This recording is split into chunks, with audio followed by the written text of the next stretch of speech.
អីវ៉ាន់មកទឹកលេខថ្មីបងណាអានេះថ្មីប្រេកូថ្មីហើយប្រេចែក3ច្រកថ្មីអានេះលេខមកទឹកណាបាទតែយើងប្រើគ្រឿងថ្មីរៀបគុំវាឡើងវិញបាទ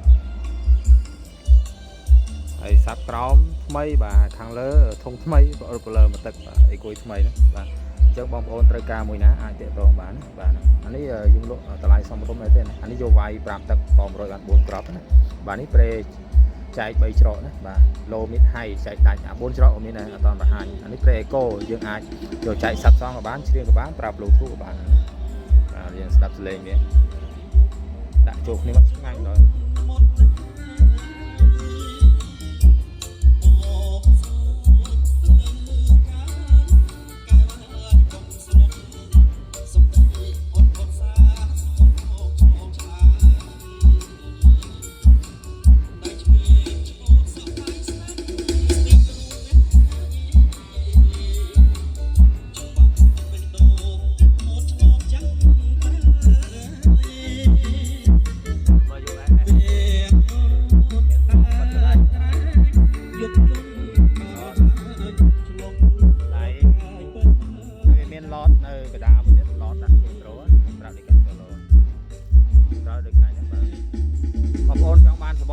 មានលក់ដែរធុងនេះបាទ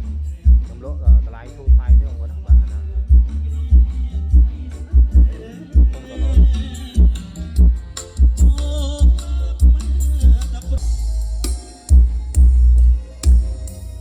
ដាក់តបក្របឲ្យលឺញ៉ាំសាច់5ទឹកអ100អានេះដាក់អូបលឺប្រូខ្លះបាទភ្លេធំព្រែយើងចាក់មកកលាំងបាស់មកណាងាញ់ហើយបាទលឺកាចហ្មងឆ្ងាញ់បាទបើបុកបាសហើយប្រេចែក3ច្រកឲ្យដាក់ជាមួយភ្លីកន្លងធំបាទ